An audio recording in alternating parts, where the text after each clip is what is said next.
day, class.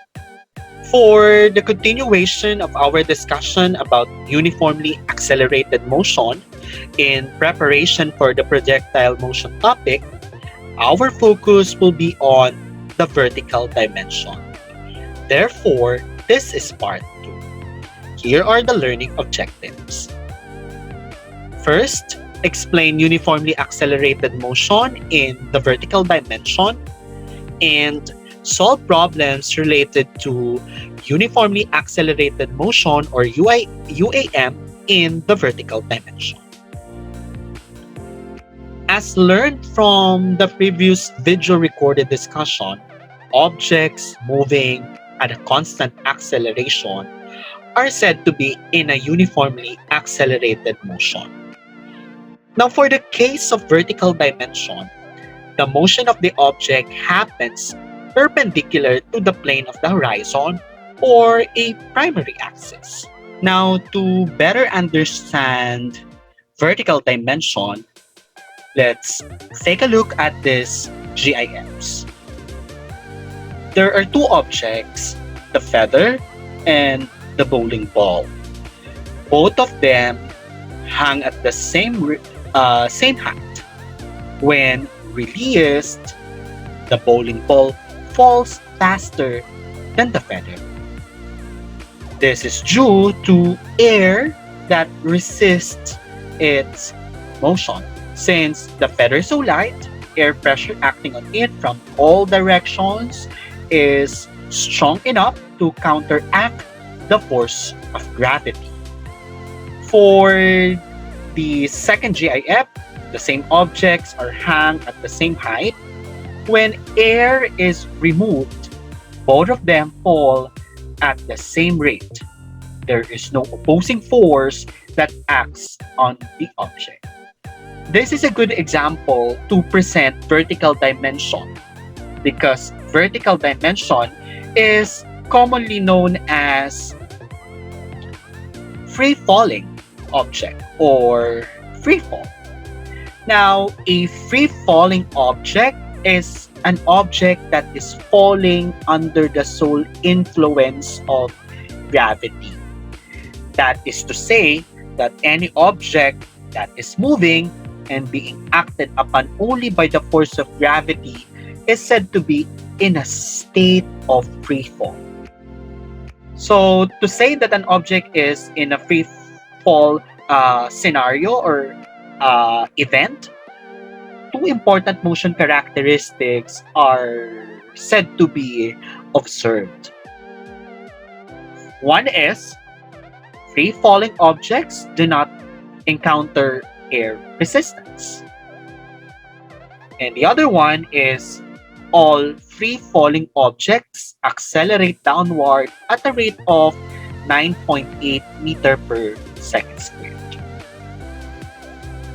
In this regard, whether the object is falling downward or rising upward towards its peak, if it is under the sole influence of gravity, then its acceleration value is 9.8 meter per second squared. Now, you've noticed here that there is negative sign in this value that refers to the downward motion of the gravity. Now, let's take a look on this given scenario. So here, the ball is shown upward and eventually it goes downward. So this happens for 5 seconds. So this is 1 second, 2 seconds, 3 seconds, 4 seconds, and 5 seconds. Again, this happens within 5 seconds. So the ball is shown upward and eventually it goes downward due to the force of gravity. And as mentioned earlier, the acceleration of the moving object in vertical dimension is constant. That is always in 9.8 meter per second squared. So when it moves upward, the sign is positive. When it goes downward, the sign is negative, but the value is still the same. Okay? So just to clear lang that when object is shown upward, we use positive sign to indicate the direction. Now when the object goes downward, we use the sign negative. Okay? And again, that indicates the direction of the motion of the object. Now, to identify the velocity of the ball as it moves upward, we're going to manipulate the equation for the acceleration. So, from what we had last time, the formula for acceleration is A is equal to V sub F minus V sub I over time. Since we're after with velocity, we can rewrite this V sub F minus V sub I as change in V over T. Okay? So, manipulating this one, we have A is equal to change in V over T. Because we're after with change in V, we have to multiply both sides by T to cancel or to change the fractional form of this equation on this particular side of the equation. So we cancel this one, multiply T to A, that becomes change in V is equal to AT. So this is the formula that we're going to use to solve for the velocity of the ball. Okay. Now for in this case, every object that is shown upward has initial velocity. Yan ang tatandaan natin. So when object is thrown upward, there is always initial velocity. For this case, our initial velocity is 19.6 meter per second. Okay, now if we're going to solve the velocity at 1 second, we're going to use again this equation. So, acceleration natin is the 9.8 meter per second squared. So that is the constant value. So I'll put sub g here to indicate that the acceleration is the gravity. Okay, the pull of gravity. So this is in the direction upward. So we're going to use the positive sign. So here, change in V is equal to A sub G multiplied to T.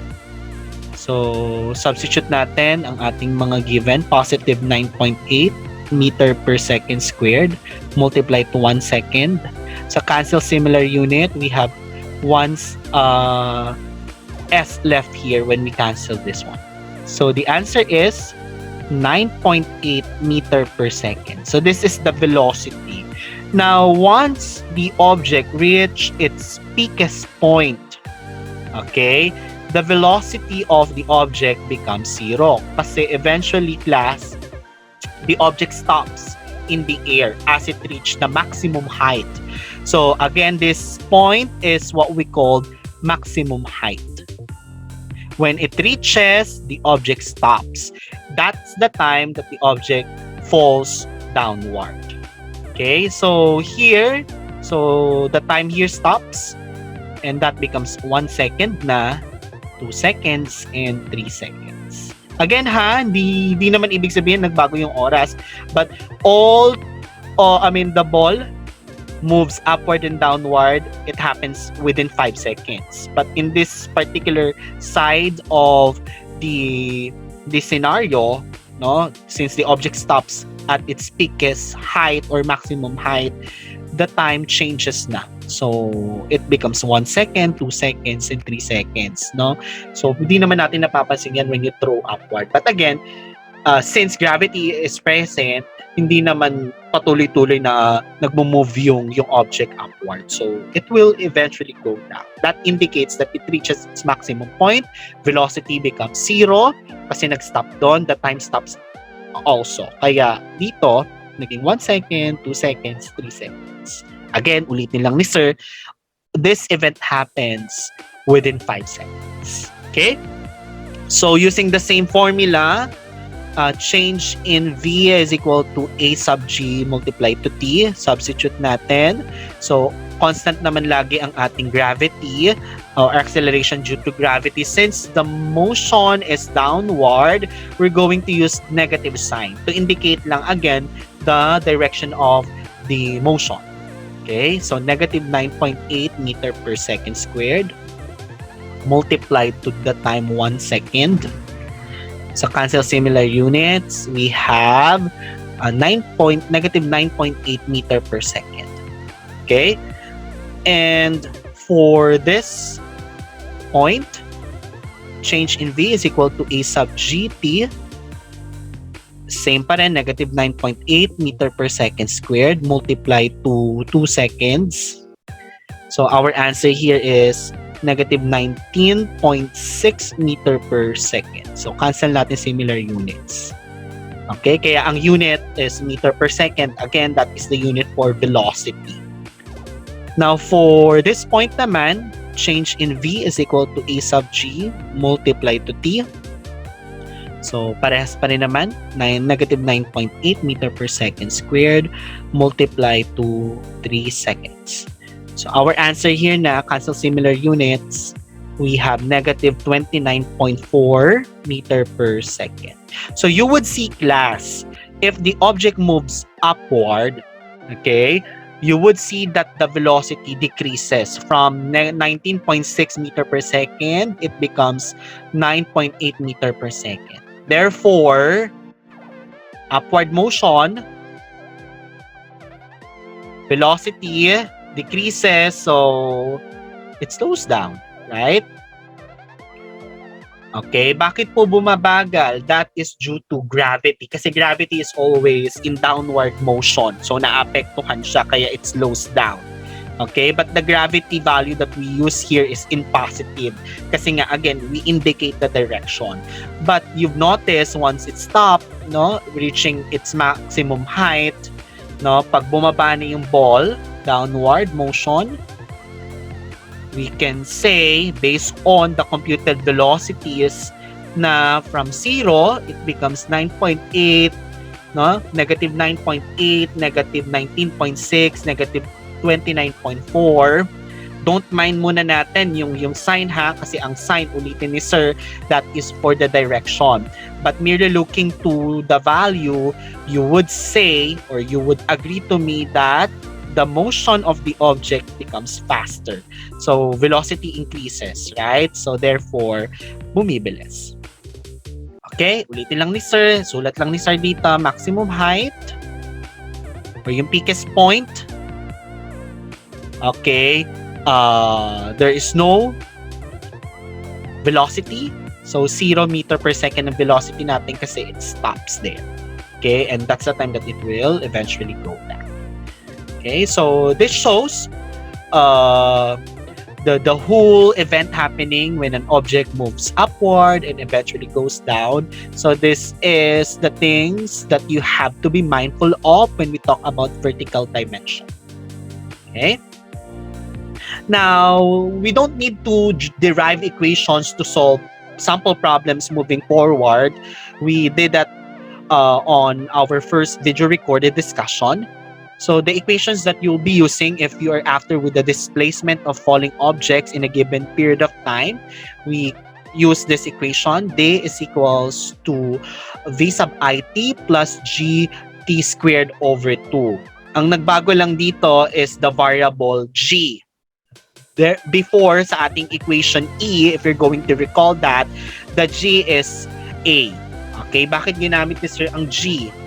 Okay, that refers to gravity. Sometimes in other books, instead of using D, they use the letter H to denote the height.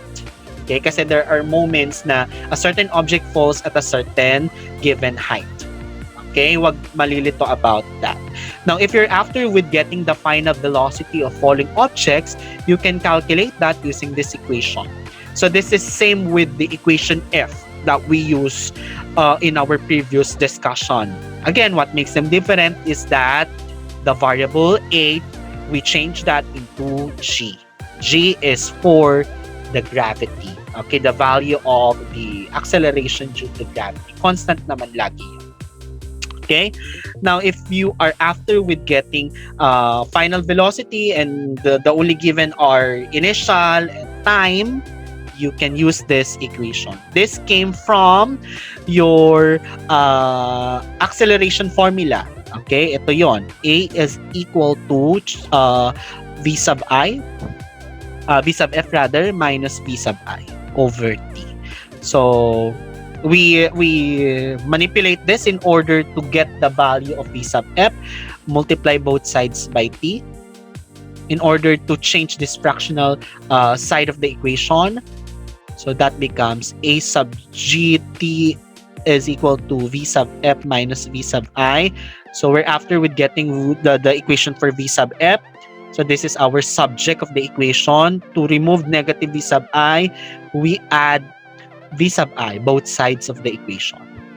So cancel this, negative v sub I plus v sub I is 0. So cancel natin yon, making it v sub f is equal to v sub I plus gt. So ag or g is just the same. Okay? So it's easy for us na to solve sample problems. Same technique. We refer to our given and required variable to be solved para we can identify which equation yung gagamitin natin para makompute natin ng tama yung problem. Okay? Now let's use the equations presented earlier for the following sample problems. Okay, number 1, Ben is playing with his ball on top of a building, but the ball fell and hits the ground after 2.6 seconds. What is the final velocity of the ball just before it hits the ground, and how high is the building? So same with what we did before. We're going to illustrate the problem. So to further understand or analyze it. Okay? So same technique pa rin ang gagamitin natin. So we have this building, and let's say this is Ben, and the ball fall, okay, at this particular point. Remember class, when the object is thrown downward, there is no initial velocity. So initial velocity is always 0 meter per second. But when the object is thrown upward, there is always an initial velocity. Yun naman ang pinagkaiba nila. Again, when object is thrown downward, there's no initial velocity. Always naging tatandaan na 0 meter per second yung value ng initial velocity. But when it throws upward, there is a certain value. Okay? So you can never throw naman certain object upward if there's no velocity involved. Okay? Or value for the initial velocity. And the ball hits the ground after 2.6 seconds. Okay? Now, the value for gravity is always negative 9.8 meter per second squared, even if hindi naman siya nabanggit on this particular problem. So, constant naman yun because object moves downward. So, there is an act of gravity happening on the object. In this case, ball ang pinag-uusapan natin. Negative because of the downward motion. Lagi naman negative yon. Okay? So, when the object is shown upward, gravity is always present. No? Kaya you would see that the motion of the object slows down because of the action of gravity. Okay? Kaya nga from a certain value, it decreases and it stops as it reaches the maximum height. And it moves faster when the object goes downward kasi gravity acts on it. Kaya mas bumilis siya. Okay? So, always in negative value ang ating gravity. So, here, we just simply use positive if we're referring to an upward motion. But again, negative always ang sign ng ating gravity. So, let's use Gresa. Our given are the following. V sub I, 0 meter per second. Our gravity, constant yan, negative 9.8 meter per second squared. And the time here is 2.6 seconds. So we are asked to solve for the values of your v sub f, because it says here what is the final velocity and how high is the building. So we have to know the value of, okay, the height of the building from the point where the ball is thrown, or point where the ball fell. Okay, yun yung dapat nating malaman. Okay, so we use variable d or letter d to indicate the height. Di naman yon magkaiba. Okay, so from what we did last time, we analyze equations based on what we have for the given and for the required. Okay, so let's see if we're going to use the first equation. We're after with the d. Okay, so if we're solving for d, we have v sub I, check yan. We have time, check. We have gravity. So we can use this if we are solving for d. Okay, now for v sub f, we cannot use the first equation since ang given natin ay v sub I, g, and t. There's no variable for v sub f. Di natin ito magagamit. So the second equation, we have v sub I. We don't have yet the value for d, so we cannot use this. Okay? Yung v sub f na third equation, we can use this kasi we have values for v sub I, g, and t. So, to solve this v sub f, this is the equation that we're going to use. So, I'll write lang here for v sub f, we're going to use this equation. V sub f is equal to v sub I plus gt. While for d, we're going to use this equation. D is equal to v sub I t plus gt squared over 2. So, solve muna natin yung first variable, yung v sub f. And for our solution, v sub f is equal to v sub I natin ay 0 meter per second plus our gravity, negative 9.8 meter per second squared, multiplied to the value of time, which is 2.6 seconds. Okay? So, when we multiply negative 9.8 to 2.6, the answer here is 0 meter per second plus the answer here is negative 25.48 meter per second. Meter per second na kasi kinancel natin yung similar unit here. Okay? So once we add this, the value for the v sub f, 0 plus this value is negative 25.48 meter per second.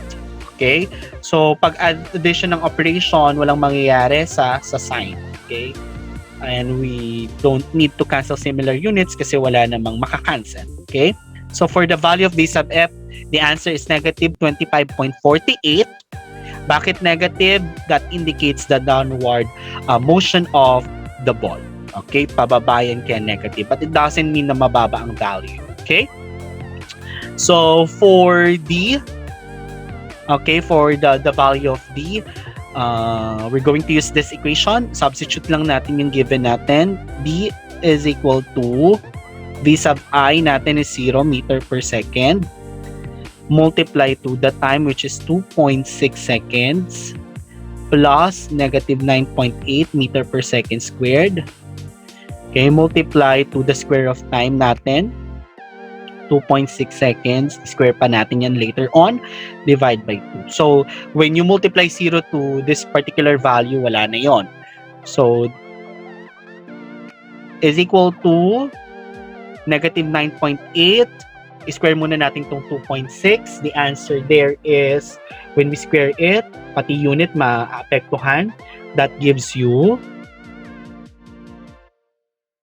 okay, that gives you 6.76 seconds squared.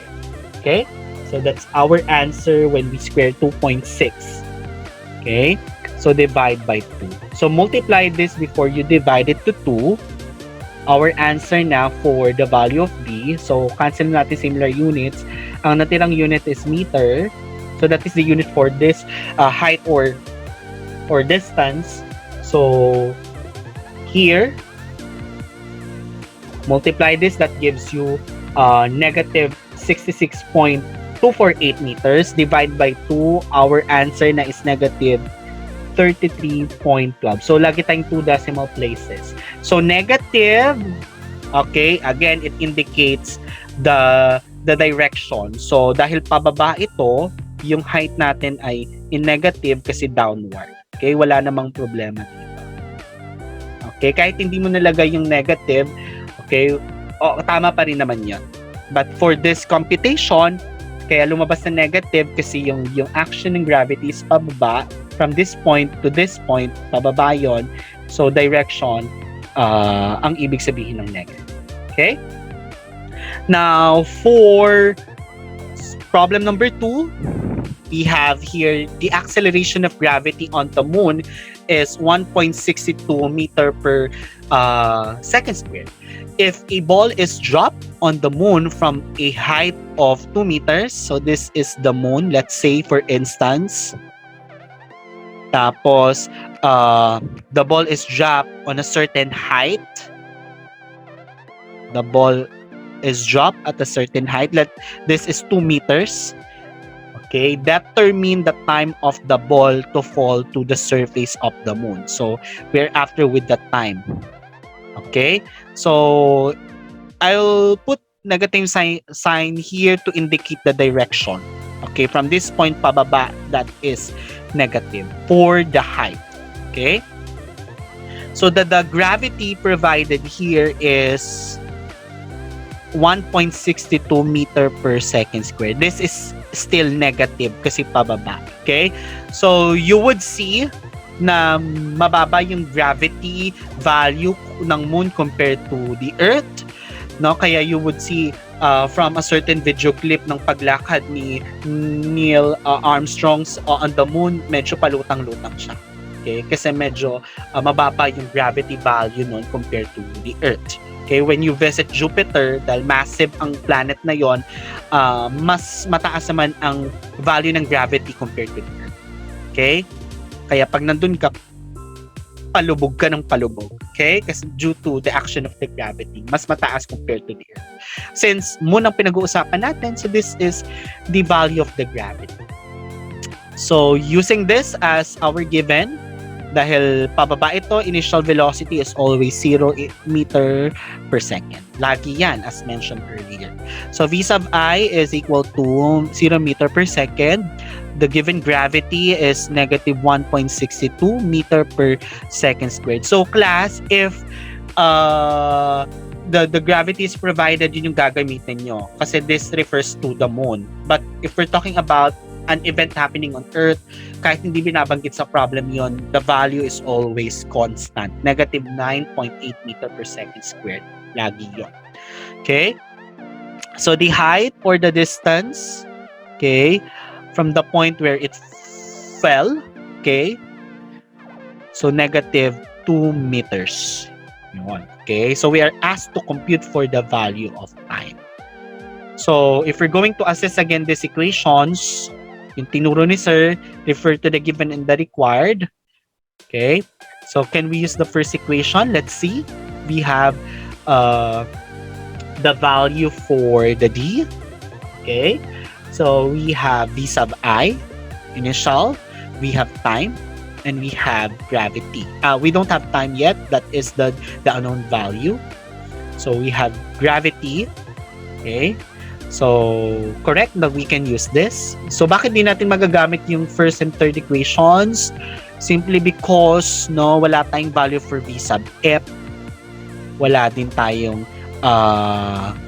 variable per T. Okay? To solve this problem. Okay? We can't use this. So, yung V sub F in third is equal to V sub I plus GT. We can't use this kasi wala naman din tayong value for V sub F. Meron tayong V sub I And well, though we're looking for t, hindi pa rin. So better that we can use the first equation. D is equal to V sub I t plus GT squared over 2. Okay? So hopefully na ma-master nyo na itong pag-assess ng equations based on our given and the required value. So for our solution, substitute lang natin yung given natin.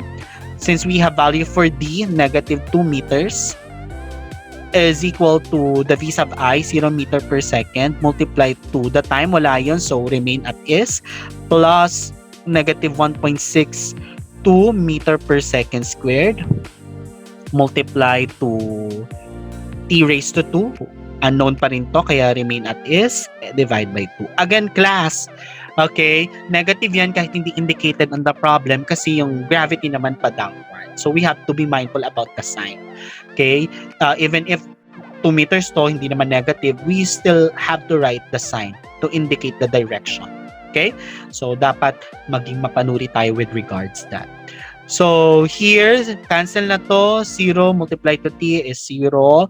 So negative 2 meters is equal to negative 1.62 meter per second squared multiplied to t squared divide by 2. So divide natin tong values na to get the answer for this side.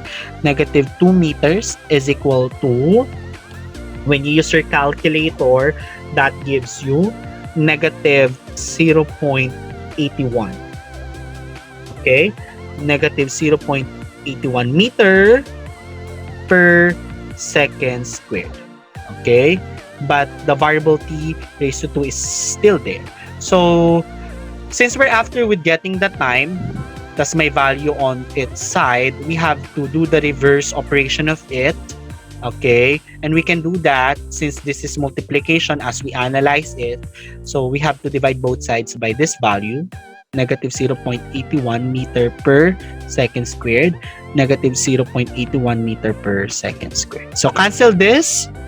And the variable that remains here is t raised to 2 is equal to, when we divide this, negative 2 meters over negative 0.81, positive yung sagot natin dyan. So that gives you the answer of 2.469135.802 second squared. Okay? So dahil kinancel natin similar units. So what we have here is second squared. This, we're not yet done kasi this is t raised to 2. So to cancel the square on this variable, we have to square both sides. Okay? So our final answer now here, so using your calculator, t is equal to, so cancel na to, and the unit becomes second na lang. So our answer here is, in 2 decimal places, 1.57 seconds. Okay, so this is the time na for this particular ball to reach this the ground. Okay, so hopefully nasusundan si sir. Ulitin natin, we're not yet done with this because t raised to 2 to, we're after with the value of t, to in order to cancel the square here, we have to square both sides. That is one of the things you've learned from your mathematics subject. Okay, now third example, last example. The observation deck of tall skyscraper 370 meters above the street. Determine the time required for a penny to free fall from the deck to the street below. So illustrate natin. Let's say this is the tall skyscraper and meron siyang height na 370 above the street meters. So dito nahulog ang inyong penny. Okay, yung penny nag-free fall. Okay, so we have to determine the time. Yun yung hinahanap sa atin, and always the gravity is negative 9.8 meter per second squared. Okay, so for the given, we have the height or the distance This is in negative kasi pababa. From this point going down, okay, negative 370 meters. Di man siya, again, naka-indicate sa problem, but again, the way you analyze it, magbibigay yan sa'yo ng indication that the sign is negative. Okay? So, yung initial natin, always 0 meter per second kasi laging pababa, 0 ang initial. So, V sub I natin is 0 meter per second. And the gravity, that is negative 9.8 meter per second. So, we are asked to compute for the time again. Okay? So, for our equation, analyze ulit natin tong mga equations. Tingnan natin kung saan tayo mag-work. Okay? So, since we have value for D, check yan. We have V sub I, and we're after with D, may G naman tayo. Pwede. The first and the second, the second and the third equations, we cannot use this. Why? Because we don't have variable for T, no? And we don't have value for V sub F. Ganon din dito, we don't have value for V sub F kahit may variable for T. Okay? Di din natin magagamit yung value ng D. Wala namang variable ng B here. Okay? Ng value ng B. So, the best equation to be used is the first equation. So, D is equal to V sub IT plus GT squared over 2. Substitute the given for our solution. Negative 370 meters is equal to 0 meter per second multiply to the value of time, unknown yon. So, sulat natin yan. Plus negative 9.8 meter per second squared multiply to t raised to 2. Unknown pa rin yan. Divide by 2. Okay, since wala na tong effect, negative 370 meters is equal to, divide natin to, negative 9.8 meter per second squared to 2 is negative 4.9 meter per second squared. So, the variable t squared is there pa rin. Okay, since we're after with t at multiplication ito, reverse operation, divide both sides to cancel this one ng negative 4.9 meter per second. So cancel this one, cancel tayong similar units. What we have here is second squared. So when we divide this, t raised to 2 is equal to, okay, 75.510 20408 second squared. So, again, hindi tayo magra-round off. Final answer tayo nagra-round off for 2 decimal places. Okay? Since this is t raised to 2, gaya lang ng problem number 2, we have to square both sides to cancel the square here. So, our answer na, t is equal to, using your calculator, okay, press this values, you have 8.69 seconds. Okay, yung tabi ng the reason why it becomes 9 kasi yung tabi ng 8 is greater than 5, ni-round off lang natin so that our final answer becomes in 2 decimal places. So, time is 8.69 seconds. Okay, before the penny reaches the ground. Okay? So hopefully you'll learn something for this video recorded discussion and use this as your reference to answer the activity related to it. And if you master this one, madali na tayo for projectile.